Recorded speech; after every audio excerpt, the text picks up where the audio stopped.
예수님은 당신 자신을 가리켜서 나는 생명의 떡이다. 나는 세상의 빛이다. 나는 양의 문이다. 나는 선한 목자다. 라고 말씀하셨습니다. 우리가 저번 시간까지 여기까지 했는데요. 오늘은 예수님의 자기 선언, 예수님이 자기 선포 5번째 시간입니다. 먼저 말씀을 읽겠습니다. 요한복음 11장입니다. 요한복음 11장. 오늘 말씀은 17절에서 27절 말씀까지입니다.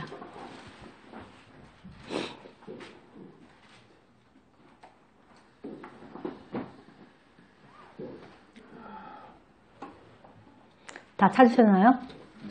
네. 다 같이 한 목소리를 읽겠습니다. 시작. 예수께서 와서 보시니 나사로가 무덤에 있은지 이미 나으리라. 베다니는 예루살렘에서 가깝기가 한 오리쯤 되매 많은 유대인이 마르다와 마리아에게 그 오라비의 일로 유문하러 왔더니 마르다는 예수께서 오신다는 말을 듣고 곧 나가 맞이하되 마리아는 집에 앉았더라. 마르다가 예수께 여짜오되 주께서 여기 계셨더라면 내 오라버니가 죽지 아니하였겠나이다.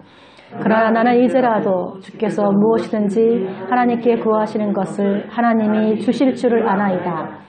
예수께서 이르시되 내 오라비가 다시 살아나리라. 마르다가 이르되 마지막 날 부활 때에는 다시 살아날 줄을 내가 아나이다.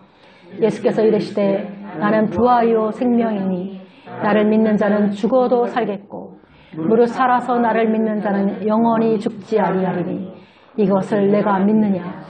이르되 주여 그러하여다. 주는 그리스도시요 세상에 오시는 하나님의 아들이신 줄 내가 믿나이다. 아멘. 베단이라는 작은 마을에 마르다와 마리아 또 그들의 오빠인 나사로가 살고 있었습니다. 여러분은 아마 이들에 대해서 이미 잘 알고 계시리라 생각됩니다. 누가복음 10장 38절에 42절을 보면 예수님의 발치에 앉아 말씀을 듣고 있는 마리아, 또 음식 준비로 분주한 마르다의 이야기가 나옵니다. 부모님도 안 계시고 살림도 넉넉하지 않았지만 그들은 행복했습니다. 이 세 남매는 예수님을 사랑하는 자들이었고 예수님도 그들을 많이 사랑하셔서 그들이 사는 곳인 베다니를 지나가실 때에는 그들에게 들리셔서 귀한 말씀을 들려주셨습니다. 그런데 이들에게 환난이 닥쳤습니다. 그들의 오빠인 나사로가 심각한 병이 들어 죽을 지경에 이르게 되었습니다. 놀란 동생들은 즉시 예수님께 사람을 보내어 그 사실을 알렸습니다. 그들은 예수님이 그 소식을 듣자마자 예수님이 사랑하시던 그 나사로의 병을 고쳐주시기 위해 빨리 오실 것이라고 생각했습니다. 그러나 예수님은 그들에게 이 병은 죽을 병이 아니라 하나님의 영광을 드러낼 병이고 하나님의 아들이 이것으로 영광을 받게 될 것이다. 그런 메시지만 보내셨습니다. 병든 나사로는 죽을 병이 아니라는 예수님의 말씀에 용기를 얻었습니다.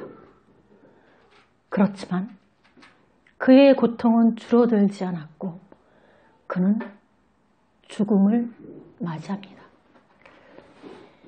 그의 죽음 앞에서, 사랑하는 오라버니의 죽음 앞에서 자매들은 너무나 슬퍼서 흐느끼며 울고 있습니다.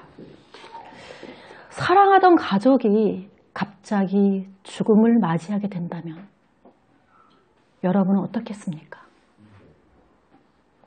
제 친구도, 잘 아는 후배 교사도 남편의 갑작스러운 죽음 앞에서 슬픔을 이기지 못하고 혼절하였습니다. 사랑하는 사람을 잃은 모든 인간들의 모습일 것입니다. 그런데 그들에게 그렇게 친절하시던 예수님이, 그들을 많이 사랑하시던 예수님이 오시지 않고 있습니다.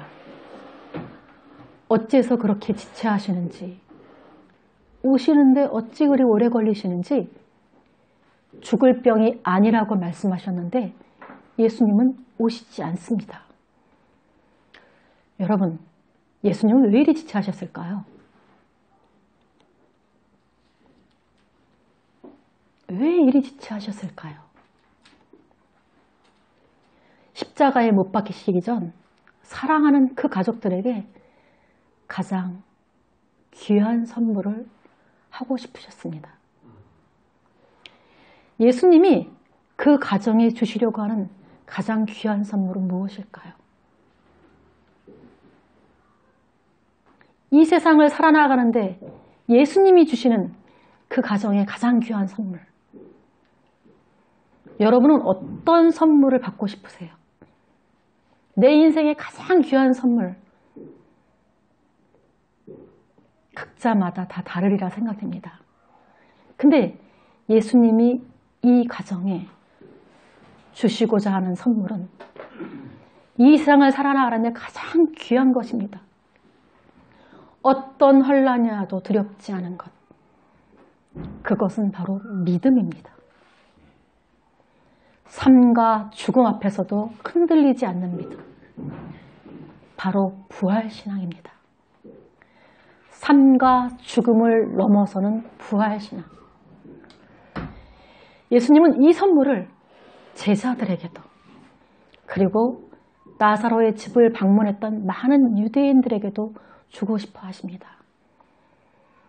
그리하여 하나님의 영광을 드러내시기 위해 늦게 가신 것입니다. 오늘 말씀 17절 말씀입니다. 예수께서 와서 보시니 나사로가 무덤에 있은지 이미 나으리라. 예수님은 장사한 지 나흘째 되던 날에 베다니에 오셨습니다. 베다니는 예루살렘에서 약 2, 3km 정도밖에 떨어져 있지 않은 아주 가까운 동네입니다. 예루살렘 가까운 동네이기에 많은 유대인들이 나사로의 죽음을 애도하기 위해 마르다와 마리아의 집을 방문했습니다. 예수님이 오신다는 소식을 마르다는 이제 들었습니다. 마르다는 예수님을 얼마나 간절하게 기다렸는지 예수님이 동네에 들어오시지도 않았는데 예수님을 맞이하기 위해 나갑니다. 그녀는 그녀를 위로하기 위해서 찾아온 그 유대인들을 접대하는 모든 이들을 버려두고 예수님을 맞이합니다. 21절 말씀은 예수님을 만난 마르다가 예수님에게 하는 말입니다. 우리 다 같이 21절과 21절 말씀 읽어볼까요? 마르다가 예수께 여쭤오되 주께서 여기 계셨더라면 내 오라버니가 죽지 아니했겠나이다. 그러나 나는 이제라도 주께서 무엇인지 하나님께 구하시는 것을 하나님이 주실 줄을 아나이다. 마르다는 오빠가 죽기 전 병이 들어있을 때 예수님에게 오시기를 간청했는데 예수님이 너무 늦게 오셨어요. 오빠가 죽은 지 장례를 치르고 벌써 나흘이나 되었으니 그래 늦게 오신 그분을 향해 불평 섞인 말을 합니다. 주께서 여기 계셨더라면 내 오라비는 죽지 않았을 것입니다. 주께서 여기 계셨더라면. 마르다는 예수님의 능력을 믿었습니다. 오라버니의 병이 중하긴 했지만 예수님이 오셨다면 그 병을 치유할 수 있을 것이고 그렇다면 오라버니의 죽음을 미리 막을 수 있었을 것이라고 생각합니다. 마르다의 이 말 속에는 믿음도 있지만 불신이 이상하게 섞여 있습니다. 그녀는 예수님을 신뢰하였지만 또 예수님을 전혀 신뢰하지 않고 있습니다. 예수님의 능력을 제한시켜 생각하고 있습니다. 주님께서는 먼 곳에서도 말씀만으로 백부장의 하인을 낫게 하셨습니다. 예수님은 그가 고쳐주시고자 하실 때 고쳐주십니다. 나사로가 비록 죽었지만 주님께서는 그를 살리실 수 있는 능력이 있으신 하나님이십니다. 그러나 마르다는 하나님이신 그분을 바라보지 못하고 있습니다. 22절 말씀을 보면 하나님께 구하시는 것을 하나님이 주실 줄 아나이다 라고 말씀이 있습니다. 하나님께 구하시는, 헬라어 신약 성경에는 구하다는 뜻을 나타내는 두 가지 말이 있습니다. 하나는 아이테오라는 말로서, 아이테오라는 말과 에로테오라는 말이 있어요. 아이테오라는 말은 일반적인 구함을 의미합니다. 피조물이 창조주께 은혜를 구할 때 사용하는 말입니다. 아이테오. 또 에로테오라는 말이 있습니다. 그 에로테오는 아들이 아버지께 간절히 구할 때 사용하는 말입니다. 그러나 오늘 본문에는 아이테오라는 말이 쓰였습니다. 마르다는 예수님이 하나님이 보내신 메시아이시라는 것을 깨닫지 못하고 있습니다. 마르다는 예수님을 메시아가 아닌, 하나님의 아들이 아닌 그냥 단순한 선지자 수준으로 생각하고 있습니다. 여러분, 마르다의 믿음은 왜 이 수준에 머물러 있을까요? 늘 분주하기만 하고 예수님의 말씀을 거의 듣지 않았던 결과는 아닐까요? 그렇게 말하고 있는 마르다에게 예수님은 말씀하십니다. 내 오라비가 다시 살아나리라. 예수님은 언제 어떻게 오라비가 살아나게 될지 말씀하지 않으십니다. 지금 다시 살리실 것인지, 아니면 마지막 날이 되어 살리실 것인지 모호하게 말씀하십니다. 예수님은 마르다의 믿음을, 마르다의 인내를 시험하고 계신 것 같습니다. 여러분이 마르다였다면 어떻게 말씀하셨겠습니까? 여러분이 마르다였다면 내 오라비가 다시 살아나리라. 예수님이 그렇게 말씀하셨는데 아멘, 주님 말씀대로 이루어질 줄로 믿습니다. 이렇게 마르다가 대답해야 되지 않을까요? 이렇게 마르다가 대답했다면 얼마나 좋을까요? 그러나 마르다는 마지막 부활 때에는 다시 살아날 줄을 내가 아나이다.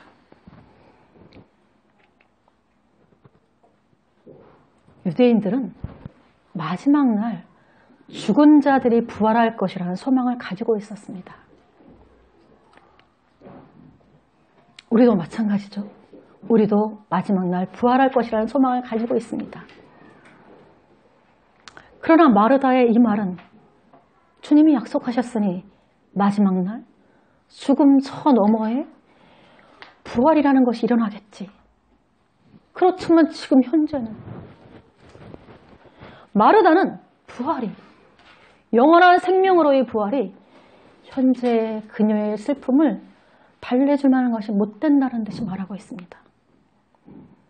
마르다는 지금 자신의 슬픔이 크기에 마지막 날 다시 사는 이 부활을 가치가 없는 것처럼 말을 합니다. 마르다의 이 부활은 너무나 마르다에게 막연한 개념일 뿐입니다. 마르다의 현재의 삶에 전혀 영향력을 미치지 못하고 있습니다. 우리들의 모습을 돌아보았으면 합니다. 우리도 마르다처럼 부활을 말하고 있습니다. 그런데 마르다처럼 이렇게 막연하고 희미한, 우리들의 삶에 전혀 힘도 되지 않는 그런 부활을 믿고 있는 것은 아닌지요.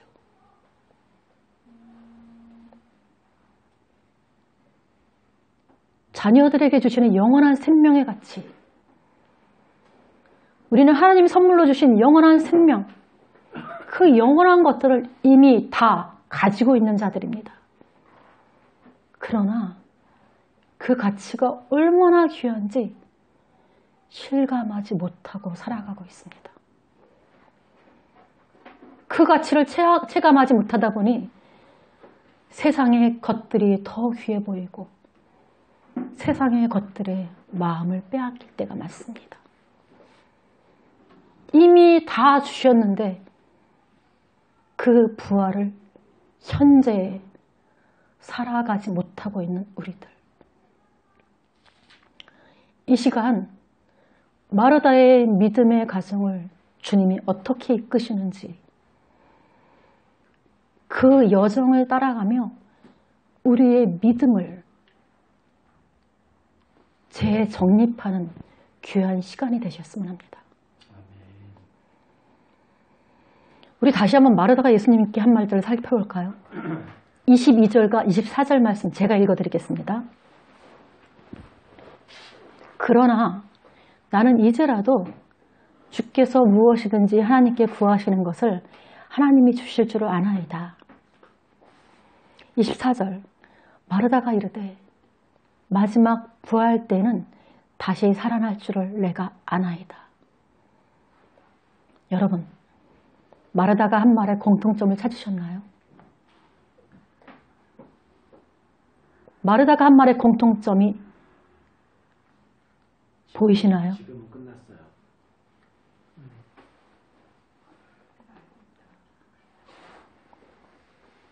하나님께 구하시는 것을 하나님이 주실 줄 아나이다. 마지막 날 부활 때는 다시 살아날 줄을 아나이다. 마르다는 계속 믿나이다 라고 말을 하는 것이 아니라 아나이다. 아나이다 라는 말을 하고 있습니다. 아는 것과 믿는다는 것의 차이는 하늘과 땅 차이만큼 엄청나게 다릅니다. 세상 사람들도 예수님을 아는 사람은 많습니다. 성경 말씀을 아는 사람은 많습니다. 그러나 그들이 아는 것은 힘이었습니다. 말씀이 믿음으로 이어서 내 것이 되었을 때, 말씀이 믿음으로 이어져 내 것이 되었을 때 거기에 변화도, 거기에 능력도, 거기에 힘도 나타납니다.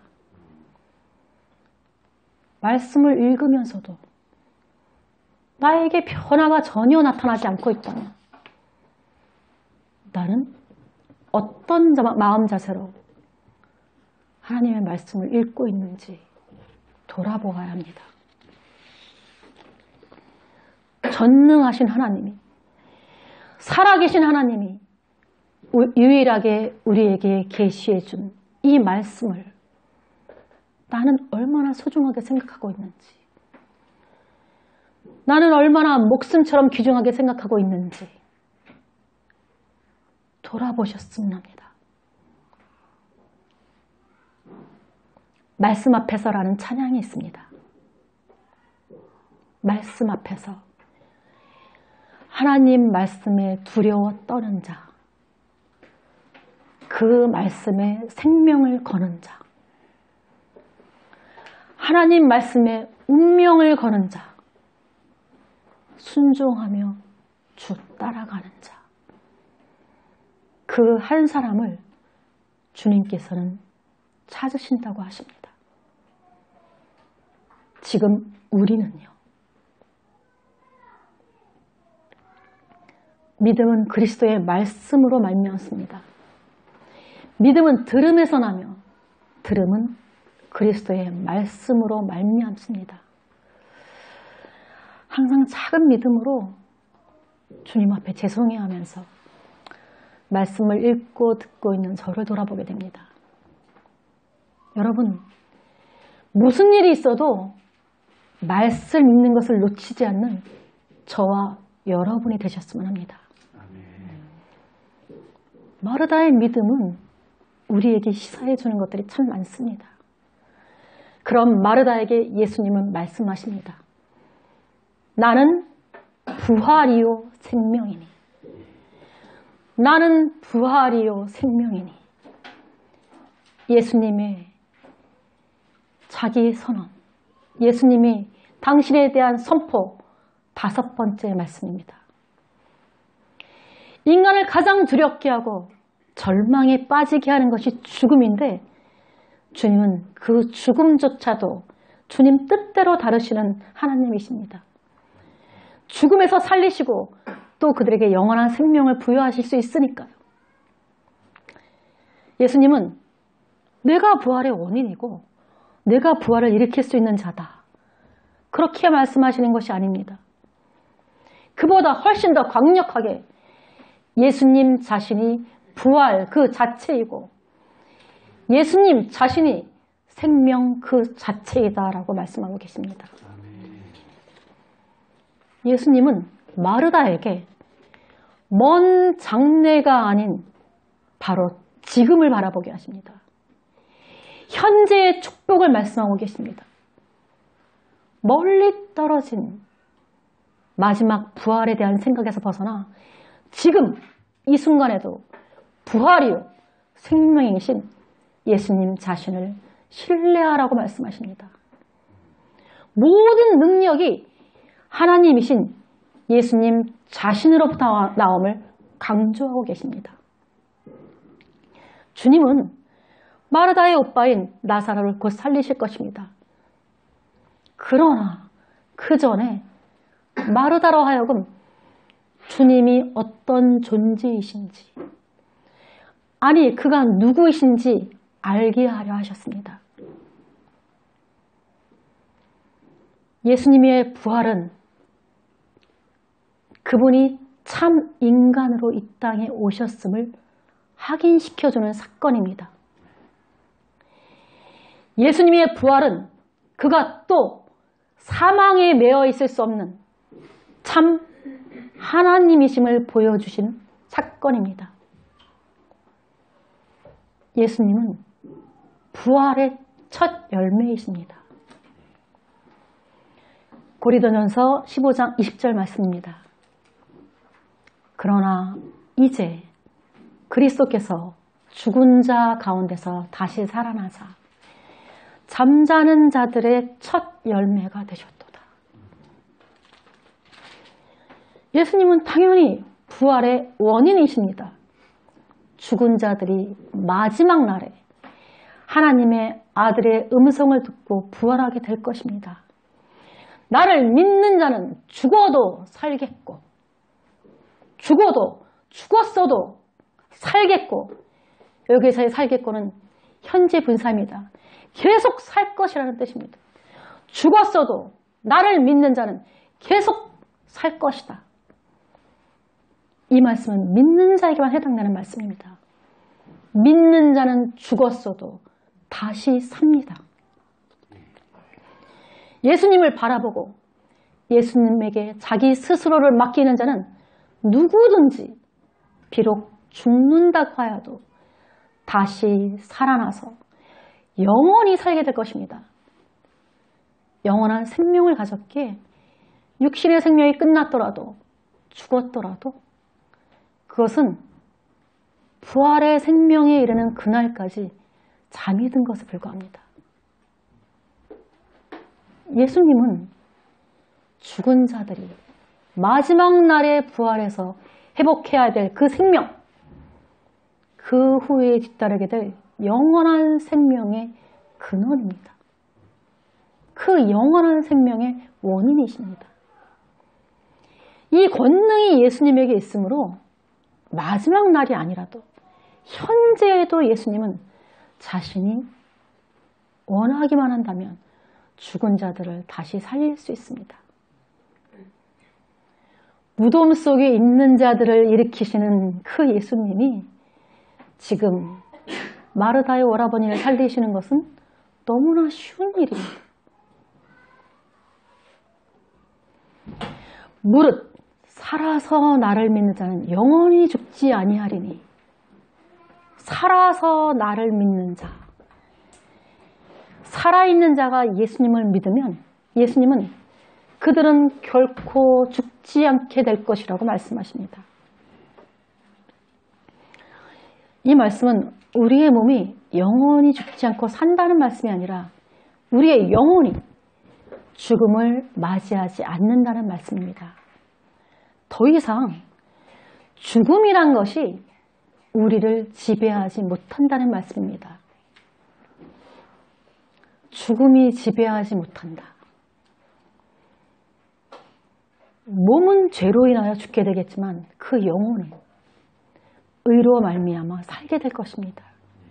그리고 마지막 날 예수님은 그의 죽은 몸도 다시 살리셔서 그 사람의 영혼과 하나가 되게 할 것입니다.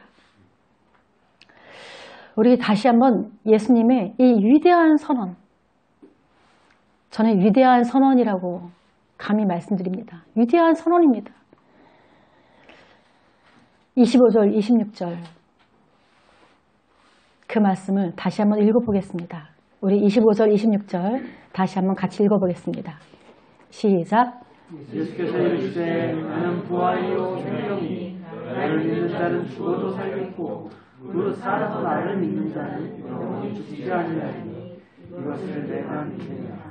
아멘. 아멘. 여러분, 이 짧은 두 개의 절에서 3번이나 반복되고 있는 단어가 있습니다. 믿느냐. 예, 역시 빨리 찾으십니다. 믿느냐. 25절에도 나를 믿는 자는 죽어도 살겠고 26절에도 나를 믿는 자는 영원히 죽지 않으리니 이것을 내가 믿느냐. 바로 믿다라는 단어입니다. 믿다. 예수님은 마르다에게 내가 부활이고 생명인 것을 너는 아느냐? 이렇게 물어보시지 않으셨어요. 내가 부활이고 생명인 것을 너는 믿느냐? 너는 믿느냐? 너는 정말 그것을 붙잡았느냐? 마음을 다하지 않고 막연하게 믿는 것, 그것은 믿는 것이 아닙니다. 우리에게 시험이 닥칠 때에야 우리는 비로소 내가 붙잡았다고 생각하였던 많은 것들이 실제로 나에게 아무 영향도 끼치지 못함을 알게 됩니다. 마르다처럼요. 마지막 날 부활은 알고 있지만 그렇지만요. 지금 변하는 것은 아무것도 없잖아요. 이렇게 마르다가 얘기한 것처럼. 그래서 주님은 마르다에게 믿느냐, 믿느냐 이렇게 묻고 계시는 것입니다. 여러분, 예수님이 마르다에게만 묻고 계실까요? 지금 여기에 이 자리에 앉아있는 우리들에게도 동일하게 묻고 계십니다. 너는 정말 내가 부활이고 생명인 것을 믿고 있니? 박지연자매님, 예수님이 말씀하세요. 너는 정말 내가 부활이고 생명인 것을 믿고 있니?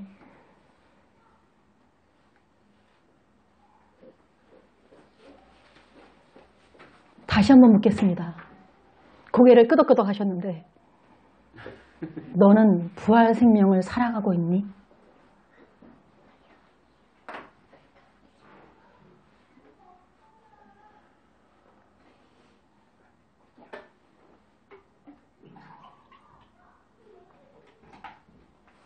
왜 대답을 못하십니까?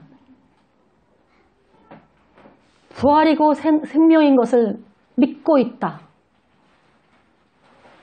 그렇다면 그 부활이요 생명인 그것이 지금 현재 그렇게 내가 살아가고 있어야 합니다.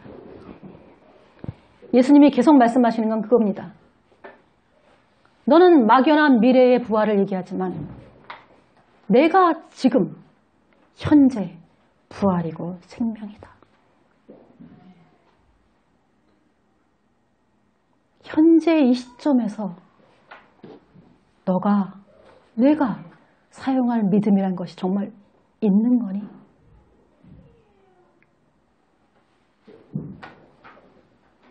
오라버니의 죽음 앞에서 그냥 무너져 버려 있는 이 마르다에게 예수님이 말씀하셨어요. 저의 믿음을 돌아보게 됩니다. 예수님을 믿으면서도 또 얼마나 많은 삶의 영역에서 예수님을 믿지 못하고 있는지, 전지전능하신 하나님이라고 말을 하면서도 그분께 온전히 맡기지 못할 때가 너무나 많습니다.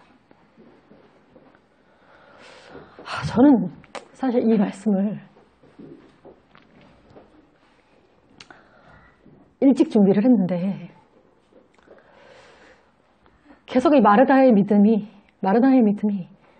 저에게 계속 하시는 말씀인 거예요.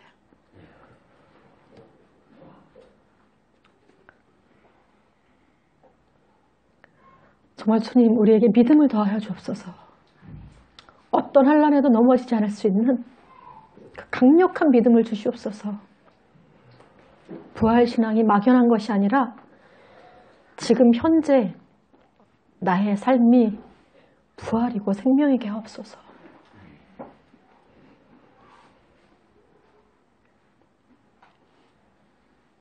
이제 마지막 27절 말씀 보겠습니다.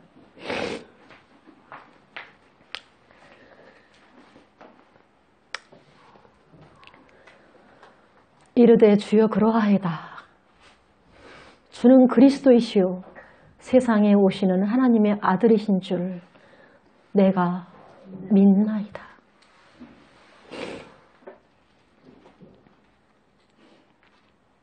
계속 아나이다 라고 대답하였던 마르다가 여기서는 믿나이다 라고 대답합니다. 믿나이다. 마르다의 의심은 다 사라지고 마침내 그녀는 놀라운 고백을 하게 됩니다. 이 고백을 여러분은 이미 알고 있을 것입니다. 베드로가 주님 앞에서 했던 놀라운 고백이니까요. 마태복음 16장 16절에서 17절 말씀입니다. 우리 한번 찾아서 같이 읽겠습니다.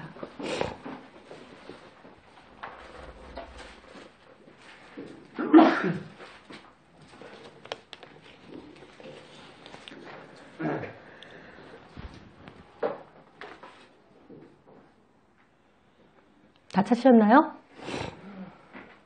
다 같이 한 목소리를 읽겠습니다. 시작. 시몬 베드로가 대답하여 이르되 주는 그리스도시요 살아계신 하나님의 아들이시니이다. 예수께서 대답하여 이르시되 바요나 시몬아 내가 복이 있도다.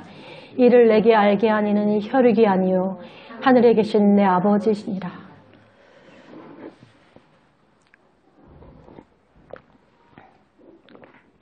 마르다는 베드로의 고백에서 한 걸음 더 나아가 세상에 오시는 하나님의 아들이라고 고백합니다.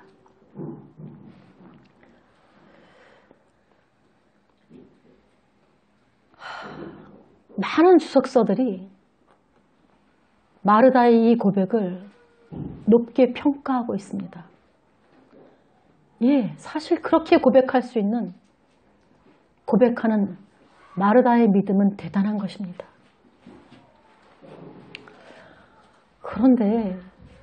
그런데 요한복음 11장 여러분 그거 다 읽어보셨죠? 요한복음 11장 뒷부분을 계속 읽다 보니 마르다가 이 고백을 했음에도 불구하고 마르다는 예수님을 하나님으로 믿지 못하고 있는 것 같습니다. 이 고백이 마르다의 진짜 믿음이 아니라는 생각이 듭니다.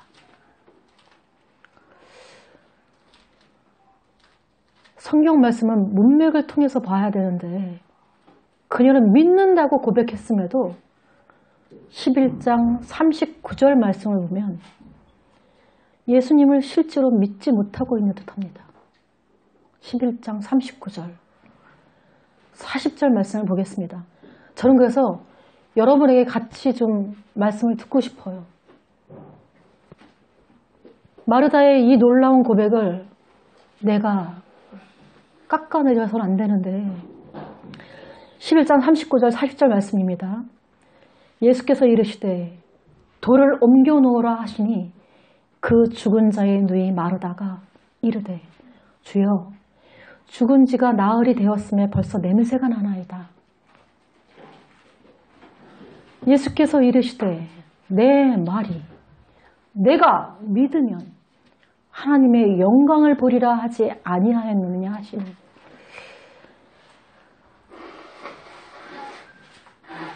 여러분은 어떻게 생각하세요?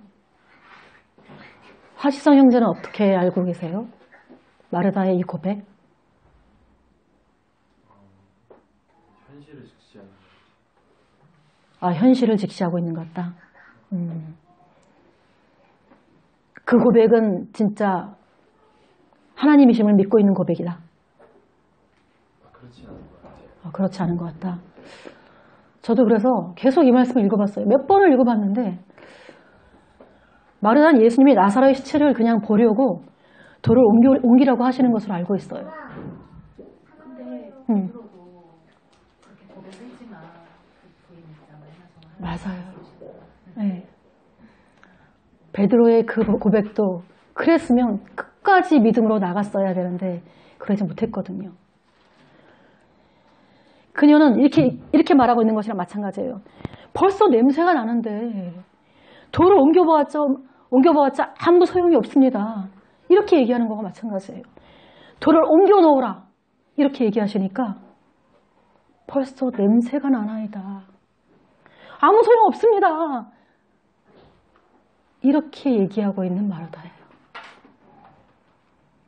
예수님을 그리스도라 고백하고 하나님의 아들이라고 고백했으면서도 그녀는 예수님이 죽은 오라비인 나사로를 살리실 것이라는 생각은 하지 못하고 있습니다. 주님의 말씀이 계속 들려오는데도 자신의 생각 속에 갇혀서 말씀의 의미를 제대로 바르게 깨닫지 못하고 있는 마르다.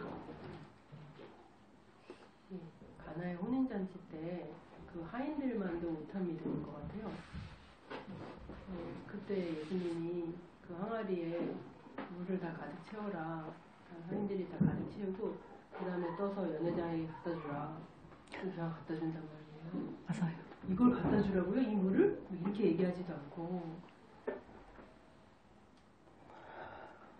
어떻게 보면 그러니까 우리가 고백하는 만큼 우리의 믿음이 쫓아가지 못하는 경우가 굉장히 많은 것 같아요. 우리가 입술로 고백하는 거가 우리는 우리 믿음이라고 생각하기가 쉽잖아요. 내가 정말로 그렇게 믿어서 고백한다고 생각하기 쉬운데 사실은 그 고백을 내 진짜 믿음이 쫓아가지 못하는 경우가 많은 것 같아요. 그래서 항상 점검해 봐야 되는 거죠. 그래서 어떤 상황이 생기면 거기서 그걸 우리가 발견하게 되는 거죠. 내가 그동안 이렇게 고백하면서 살아왔는데 사실은 그 믿음이 내 안에 있는 게 아니었던 거예요. 그런 사실을 하나님이 보게 하시고 다시 또 일어나게 하시고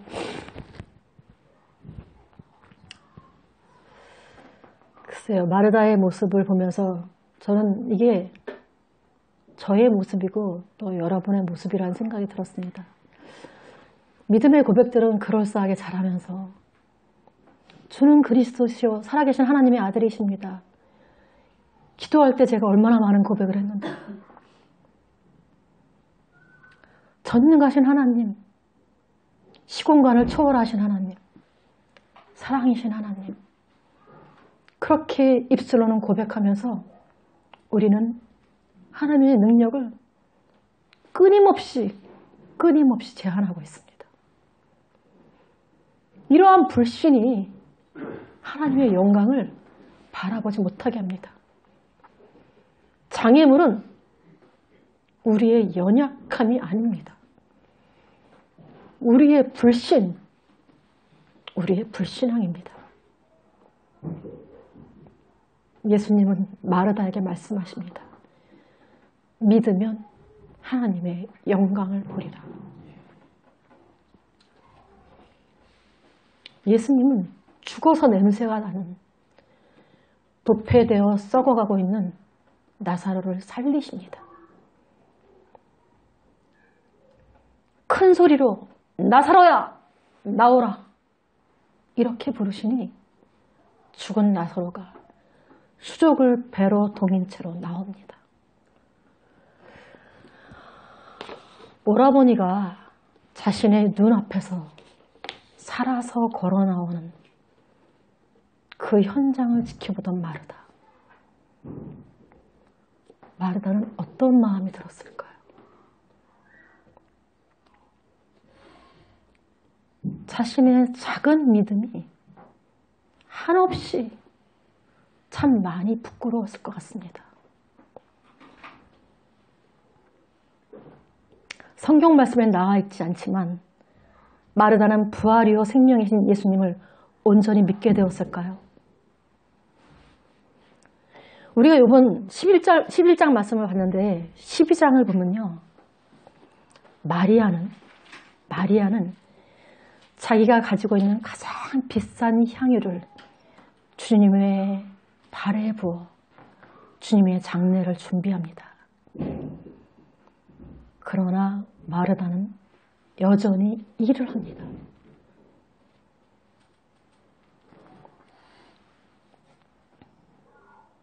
모르겠습니다.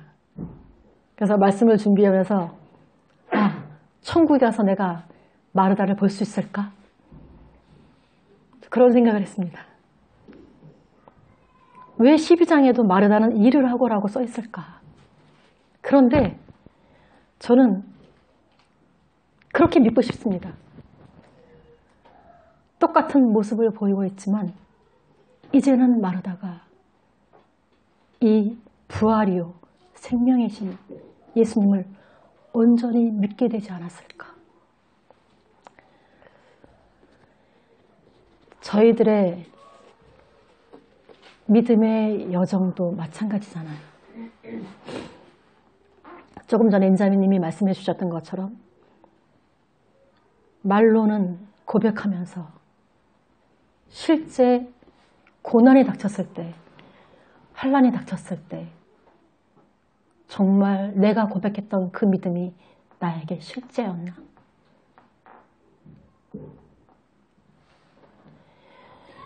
이 세상에 주님의 표적이 행해지는 곳은 항상 두 부류가 있었습니다.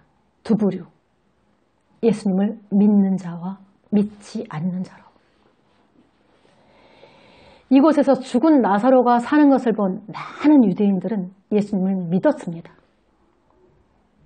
그러나 그 중에 어떤 자는 바리새인들에게 가서 예수님이 하신 일을 일렀습니다. 지금 이곳에 있는 우리들은, 우리 모든 결말을 다 듣고 믿고 있는 자들입니다. 여기 있는 우리 모두는 구원받은 하나님의 자녀들입니다. 여러분, 어떤 것도 하나님의 자녀들을 몰락시킬 수 없습니다. 죽음조차도 감히 건드릴 수 없는 하나님의 자녀들의 삶. 그 부활의 활력이 우리들의 실제 삶 속에서 드러나는 저와 여러분이 되기를 소망합니다. 오늘 말씀의 핵심인 25절과 26절 말씀 읽고 오늘 말씀을 마치겠습니다. 여러분 마음으로 한 자 한 자 읽으시면서 여러분의 믿음을, 그 부활의 믿음을, 생명이신 그 믿음이 나에게 있는지 돌아보셨으면 합니다. 믿는다라는 뜻은 신뢰한다라는 거잖아요. 그렇죠. 신뢰라는 말은 믿고 의지한다라는 단어잖아요. 믿는다는 건 의지하는 거예요. 애가 아빠가 뛰어 그러면 잡아줄 걸 믿으니까 뛰는 것처럼 행동하는 거죠. 의지한다는 행동한다는 거고 또 의지하면 행할 수 있는 거예요. 이제 그 믿음이 마르다의 믿음인가? 그렇게 보기엔 좀 부족하다 이 생각을 좀. 제가 이거 예전에 저는 이게 너무 이 일화가 제 마음에 와닿았어요. 그래서 사실은 지성 형제 얘기를 빨리 듣고 싶어서 그거를 뺐는데 믿음하면 생각나는 그 일화, 예전에 임자매님이 설교 중에 들려주셨던 일화예요. 김경화 사모님 모르셨을 것 같은데 다시 한번 말씀드리겠습니다. 예전에 19세기 중반 찰스 블론딘이라는 고기회사가 외줄타기로 나이아가라 폭포를 횡단하는 퍼포먼스를 했습니다. 나이아가라 폭포. 수많은 사람들이 모였습니다. 놀랍게도 그는 그 외줄타기에 너무나 쉽게 성공했습니다. 눈을 가리고서도, 나이아가라 폭포 여러분 아시죠? 그 엄청난 나이아가라 폭포. 눈을 가리고서도, 외줄타기를 눈을 가리고서도 자전거를 타면서도 그는 줄타기에 성공했습니다. 그를 지켜보고 있던 많은 사람들은 환호했습니다. 찰스 블론딘이 이 환호하는 관중들에게 물었습니다. 이 정도는 아무것도 아닙니다. 이제 한 사람을 등에 업고 이 폭포를 건너겠습니다. 성공하리라 믿습니까?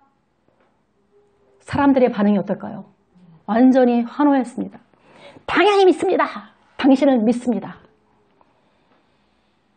그토록 저를 믿어주신다니 정말 감사합니다.